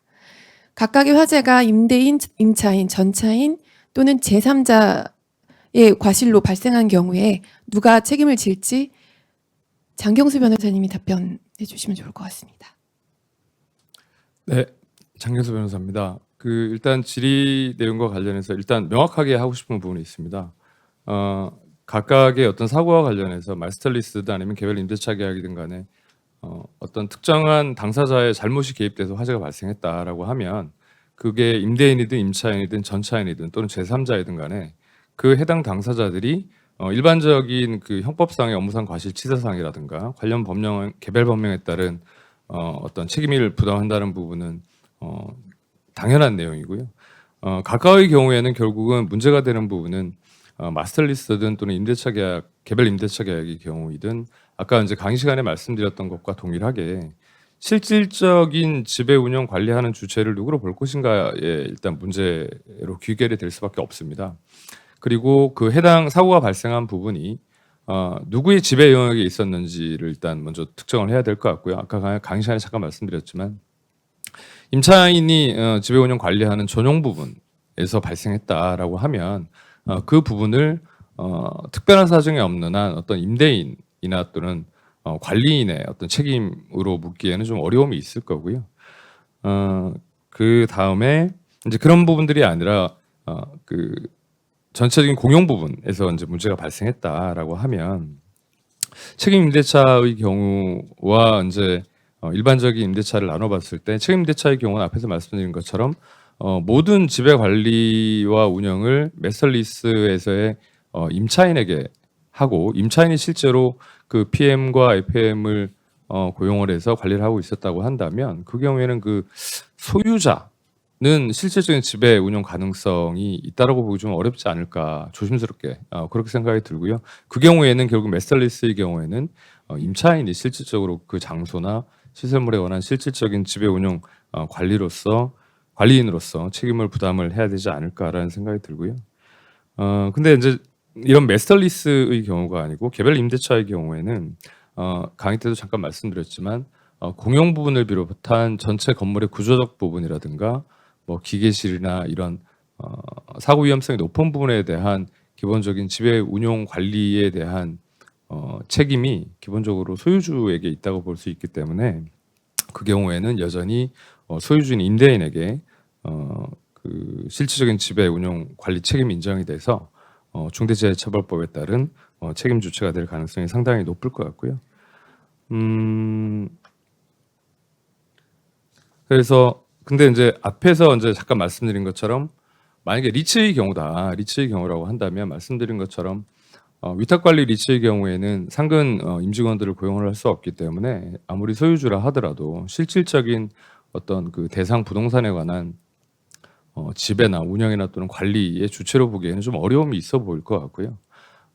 실질적으로는 이 자산에 대한 관리 책임을 맡고 있는 자산관리회사에게 그 이 책임이 인정될 수 있는 이슈가 좀 발생할 수 있습니다. 근데 앞에서 말씀드린 것처럼 이런 위탁관리의 경우에 자산관리회사나 자산운용사에게도 책임을 부담할 수 있을지에 관해서는 약간 논란이 여전히 남아 있고요. 왜냐하면 말씀드린 것처럼 실질적인 사업장에 상주하면서 그 관리하고 있는 주체는 보통은 PM들이기 때문에 그 PM에게 실질적 지배 운영 관리권을 인정할 거냐 또는 PM에 대해서 구체적인 업무 집행에 관한 지시라든가 또는 예산에 관한 집행에 대한 승인권을 갖는 자산관리회사에게도 실질적인 지배운영 관리 권한을 인정할 거냐의 문제는 여전히 좀 논란의 여지가 있지만 책임이 완전히 면한다라고 단정하기에는 중대재해처벌법이 입법 취지에 비춰봤을 때 매우 조심스러운 측면이 없지 않습니다. 네, 다음 질의입니다. 부동산 개발 사업에서 집합투자기구 신탁형인 것 같습니다. 사업 시행자의 지위에 있으면서 또 PM이 있고요. PM이 펀드의 용역회사로서 사업을 총괄하여 관리하는 사업의 경우 응급하거나 사고의 발생 가능성이 있어서 시급하게 공사해야 하는 상황이 아닌 경우에 사업 시행자인 펀드의 지시 및 계약 체결이 없고 또한 사전 협의 없이 PM사 단독의 판단으로 PM사가 공사 발주를 지시하여 공사 중 사고가 발생한 경우. 첫 번째 질의는 공사 도급 계약을 체결하지 않은 사고에 대해서 어떻게 처리해야 하는지고요. 두 번째는 사고의 책임 범위는 누구에게 있는지입니다. 사실관계가 약간 모호하긴 한데 허연 변호사님 답변 부탁드립니다. 네. 그 질의하신 내용 자체가 기본적으로 사업 시행자 집합투자기구가 PM한테 업무를 맡겨서 부동산 개발을 한다는 전제로 이해됩니다. 그래서 개발하는 단계에서 그 PM사가 자기가 자기 이름을 임의로 공사 도급 계약을 체결하고 진행한다는 말씀이신 것 같은데요. 아까 이제 강의 시간에 말씀드린 것처럼 발주자는 원칙적으로 이 수범자가 아닌 것 같습니다. 그래서 특별하게 뭐 시공관리 PM사라고 해가지고 특별하게 시공관리를 주도적으로 하지 않는 이상 PM사가 이 중대재해처벌법 수범자는 아닐 것 같고요. 당연히 그 사업 시행자인 뭐 집합투자기구가 그러지도 않을 것 같습니다. 다만 이제 이제 질문하신 게 만약에 신축공사가 아니라 개발 중인 상황이었다고 한다면 이제 아까 장경수 변호사님 발표하신 것처럼 그 결과적으로 실질적으로 지배 운영 관리에 대한 표지에 포섭될 수 있는지 여부에 대한 논의가 필요할 것 같고요. 그런 논의에 대해서는 조금 더 그 검토가 필요한 것 같습니다. 네, 이상입니다. 네, 답변 감사합니다. 그럼 이제 실시간 질문들에 대해 답하는 시간을 가져보겠습니다. 첫 번째 질문입니다. 해외 법인도 중대재해처벌법 적용이 될까요? 피해자가 우리나라 국민인 경우에만 적용된다고 봐야 하는지 문의드립니다. 강정석 변호사님 답변 부탁드립니다. 네, 강정석 변호사입니다. 먼저 해외에 본사를 두고 있는 외국 기업이라도 우리나라 법에 따라서 지사를 설립해서 사업을 하던 중에 중대재해가 발생한 경우에는 당연히 중대재해법이 적용된다고 보아야 될 겁니다. 이 경우에도 피해자가 내국인인 경우뿐만 아니라 외국인인 경우에도 중대재해처벌법이 적용된다고 보는 것이 맞을 것입니다. 그렇지만 국내 기업이 외국에서 해당 주재국의 법에 따라 법인을 설립해서 사업을 영위하던 중에 중대재해가 발생한 경우에는 원칙적으로 중대재해법이 적용되지 않는다고 보는 것이 맞을 것으로 생각이 됩니다. 이상입니다. 네, 답변 감사합니다. 다음 질문입니다. 발표 자료에 관한 질문이고요. 허연 변호사님 발표 자료 11면과 관련해서 산안법상 유사한 처벌 법규상 주의 의무 수범 주체는 사업주였던 것 아닌가요? 중대재해처벌법은 경영 책임자 등에게 주의 의무가 직접 부여되었기 때문에 경영 책임자 등의 고의를 엄격하게 해석하지 않을 수 있다는 말씀 관련해서 여쭙습니다. 네, 제가 답변 드리겠습니다. 제가 아까 말씀하시면 조금 뭐 말씀을 오해 소지가 있게 드렸는지 잘 모르겠는데요. 일단 말씀하신 것처럼 산안법상의 수범 주체는 사업주인 거고 중대재해처벌법상의 개념하고는 다르다고 이해하고 있습니다. 그래서 중대재해처벌법에서 나와 있는 그 경영 책임자 등 이게 사업주라는 개념이 나오고 경영 책임자 등이란 나오는데 사업주는 지금 중대처벌법 해석상으로는 개인적으로 하는 사업주만 의미하는 것으로 해석되고 있고요. 법인인 경우에는 경영 책임자 등이라고 하는 그 대표이사 등으로 말씀드리는 그런 분들이 이제 수범의 주체가 될 것 같습니다. 그런데 이제 아까 이제 그 11면 제가 발표자료 11면에서 그 판례를 언급해서 말씀드렸던 거는 그 판례는 기본적으로 현장에 있는 담당자들이 산업보건규칙을 위반을 했을 때 그 위반한 것을 가지고 본사에 있는 사업주가 책임을 지냐 없냐에 관련해서 그 본사에 있는 사업주가 고의를 갖기가 좀 쉽지 않다라고 하는 판례였습니다. 그럼 이 판례의 법리가 유사하게 중대재해처벌법에도 적용될 수 있을 것이라고 보는 입론도 충분히 가능한데, 중대재해처벌법에서는 그 경영 책임자 등이라고 하는 본사에 계시는 대표이사분 이런 분들한테 직접적인 그 4조 5조의 주의의무를 부과하고 있습니다. 그러면 4조 5조의 주의의무는 그 본사에 계시는 그 경영 책임자 등에게 직접적으로 부과되기 때문에 그 경영 책임자 등이 그 4조 5조를 위반하시고 고의적으로 위반하시거나 어쨌든 위반하시게 되면 곧바로 적용되는 것이기 때문에 그 판례 법리가 그대로 문자에서 그대로는 적용되지 않을 수 있다라고 하는 그 입론도 있습니다. 그래서 이 부분과 관련해서는 이 판례의 취지가 적용될 수 있지 않을까라는 말씀을 드린 거고요.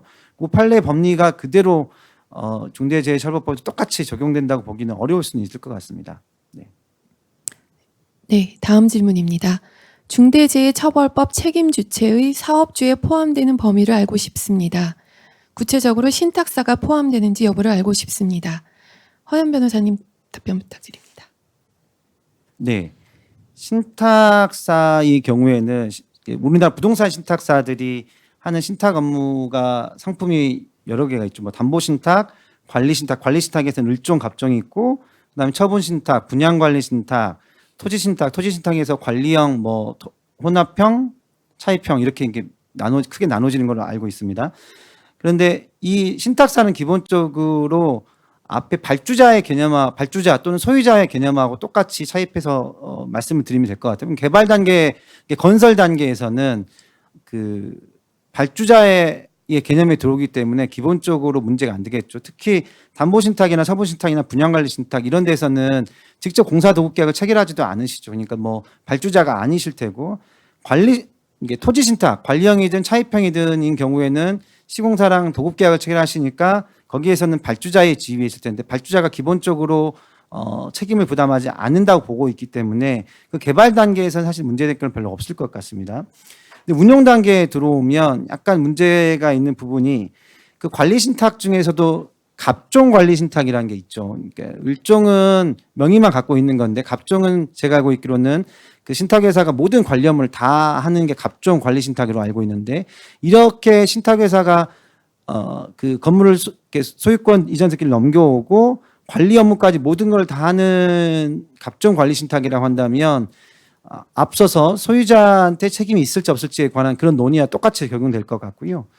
그다음에 이제 토지 신탁 중에 나머지 이제 담보 신탁이나 처분 신탁이나 분양 관리 신탁 같은 경우는 사실상 담보 목적 형식적으로 들고 있기 때문에 앞서서 그런 부분에 있어서 책임이 없다고 보는 게 이제 맞지 않을까라는 생각입니다. 다만 이제 토지 신탁 중에 특히 차입형 같은 경우에는 이 신탁회사가 실질적으로 소유자 아니냐라고 하는 평가가 가능할 거고, 그런 경우에 있어서는 앞서 이제 소유자의 경우에 앞서 말씀드린 뭐 집합투자국이나 이런 게 운용사와 비슷하게 이런 분들한테 이 신탁사에게도 그러면 실질적으로 소유하는 자로서의 책임이나 그 수범 주체로서의 논의가 똑같이 적용될 수 있을 것 같습니다. 네, 이상입니다. 네, 다음 질문입니다.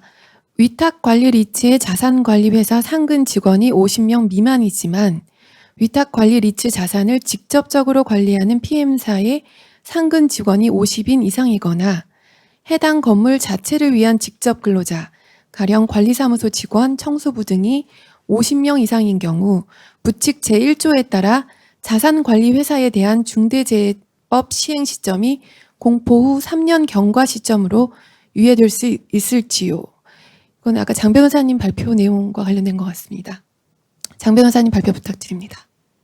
네, 말씀드리겠습니다. 그 적용의 유예와 관련한 상시 근로자 50인의 판단 기준과 관련해서는 사실은 중대산업재해의 경우에는 말 그대로 산업재해와 관련한 근로자들 수의 문제라서 기존의 산업안전보건법상의 상시 근로자 수의 문제랑 거의 동일하게 처리가 될 것 같은데, 문제가 되는 부분은 이런 시민재해와 관련해서 지금 이 본건과 같이 이제 질의하신 것처럼 이렇게 중층적인 위탁 구조 하에서는 50인을 누구 기준으로 할 거냐가 좀 문제가 좀 많이 될 것 같습니다. 근데 그런 걸 전제로 말씀을 드리면 자산관리회사 직원이 50명 미만이라 하더라도 자산 직접 관리하는 PM사의 상권적으로 52인 이상이 된다라고 하면 아까 말씀드린 것처럼 PM사 같은 경우에는 기본적으로 해당 사업장에 대한 어떤 위험에 관한 지배, 운영 또는 관리하는 주체라고 해석될 가능성이 높고 그 50인 이상이라면 PM사에 대해서는 중대재해처벌법이 적용이 될 거라고 보이고요. 그다음에 해당 건물 자체를 위한 직접 근로자들의 수를 그러면 50명 산정에 포함시켜야 되느냐의 문제가 있는데 아까 강의 시간에 말씀드린 것처럼 기본적으로 50인 판단의 기준은 사업장에 대한 어떤 회계 또는 인사와 관련한 독립적인 권한이 없는 이상은 별개의 사업장으로 보지 않고 하나 전체 법인의 상시 근로자 수를 기준으로 50인을 보는 거고 여기에 있는 뭐 관리사무소 직원이나 청소부가 만약에 FM이나 PM의 소속 인원이라고 한다면 당연히 그 50인 산정에 들어가야 될 것 같고요. 그게 아니라 말 그대로 어떤 용역업체 직원이다라고 하면 50명 산정에는 좀 포함되기 어렵지 않을까라고 생각이 듭니다. 네, 이상입니다. 네, 다음 질문입니다. 시공사도 많은 검토를 하고 바뀐 내용을 내놓을 것 같은데 발주처로서 조심해야 할 부분이 있을까요? 허연 변호사님 답변 부탁드립니다. 네, 아까 그 강의 시간에 좀 말씀을 드리긴 했는데 제가 조금 시간이 쫓기다 보니까 자세히 말씀은 좀 못 드렸던 것 같습니다. 그 지금 발주처라고 하시는 거는 이제 건설공사 발주자 이렇게 처음으로 이제 발주하는 우리가 흔히 말하는 도급인을 이제 죄송합니다. 산업법상 도급인과 다른 건설공사 발주자를 이제 말씀하시는 것 같고 그걸로 전제로 이야기해 보면 이 발주자는 아까 말씀드린 것처럼 기본적으로는 자기가 시공을 주도적으로 관리해 가지고 막 하지 않으시면 책임을 짓지 않는 주체인 것 같습니다. 그러면 이런 분이 공사 도급 계약서에다가 뭘 더 넣을까 말까를 뭐 고민하실 필요가 있을까라는 생각이 좀 드는 거예요. 그러니까 넣어도 똑같고 안 넣어도 똑같은 상황일 수는 있을 것 같습니다. 이게 결과적으로 공사 도급 계약서나 이게 뭘 넣느냐가 중요한 게 아니라 이 중대재해처벌법이 적용되는지 여부는 실질적으로 지배 운영 관리하는지를 실질적으로 판단을 하는 것이기 때문에 문서상에 어떻게 약정이 돼 있는 게 그게 중요한 것 같지는 않습니다.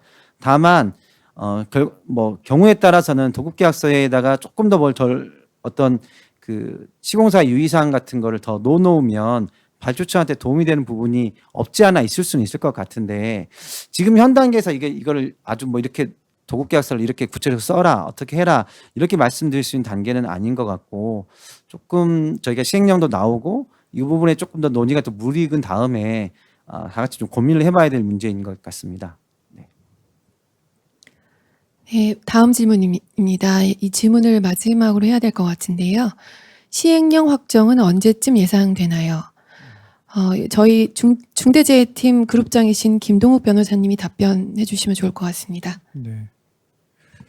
예, 그 시행령은요. 지금 현재 당정 협의 중이라는 거는 대외적으로 공포가 돼 있는 상황이고요. 그러니까 정부 안은 지금 일단 확정은 된 겁니다. 근데 이제 잘 아시겠지만 시행령이라는 게 기본적으로 정부가 주도적으로 제정을 하는 것이지만 이게 여당하고 이제 당정 협의를 거치죠. 그래서 지금 그 과정에 있고요. 그래서 정상적으로 진행되는 상황이라면은 한 7월 중순경을 예상하고 있고, 근데 지금 당정 협의 과정에서 이렇게 이견들이 조금 있는 부분이 있는 것 같습니다. 그래서 실질적으로는 한 7월 말 정도까지도 좀 딜레이 될 수 있지 않느냐 이렇게 예상은 하고 있고요. 그럼 8월로 넘어갈 거냐 뭐 그럴 것 같지는 않습니다. 그래서 저희가 예상하기에는 뭐 7월 중순에 7월 하순이고요. 근데 이제 시행령 관련해서 사실 시기를 자꾸 물어보시는데 이 시기는 이제 뭔가 시행령을 빨리 보시고 싶고 그래서 뭔가 대비를 하셔야 되는 상황이라서 물어보시는 취지로 이해는 되고요.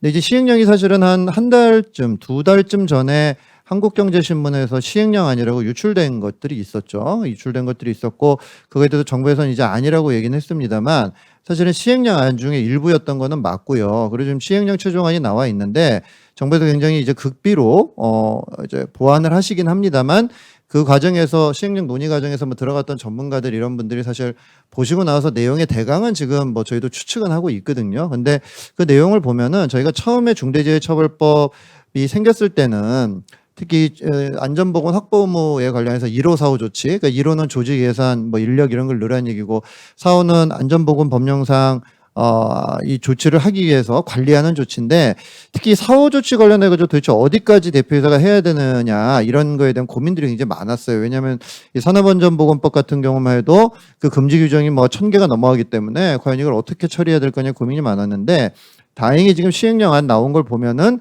4호 조치에 대해서도 대표이사는 큰 틀에서 접근하도록 돼 있어요. 그러니까 예를 들면 뭐 안전교육을 한 거를 잘했는지 확인을 하라라든지 아니면 뭐 이런 그 안전관리 계획을 잘 이행하는 거를 보고를 잘 받아가지고 챙기라든지 이 정도 내용으로 지금 규정이 되어 있는 걸로 저희가 봤거든요. 그래서 사실은 굉장히 기업들이 많이 걱정을 하시지만 그 좀 이제 노력을 하시면 충분히 그 이행할 수 있는 수준으로 규정이 되어 있는 것 같고 또 그렇게 되면은 또 뭐 여러 가지 형사처벌 있을 때 충분히 면책도 될 수 있는 부분이라서 너무 걱정은 하지 마시고 시행령 이제 조만간에 나오니까 좀 기다리셨다가 내용을 확인하시고 그 후에 대응하셔도 뭐 충분할 것 같습니다.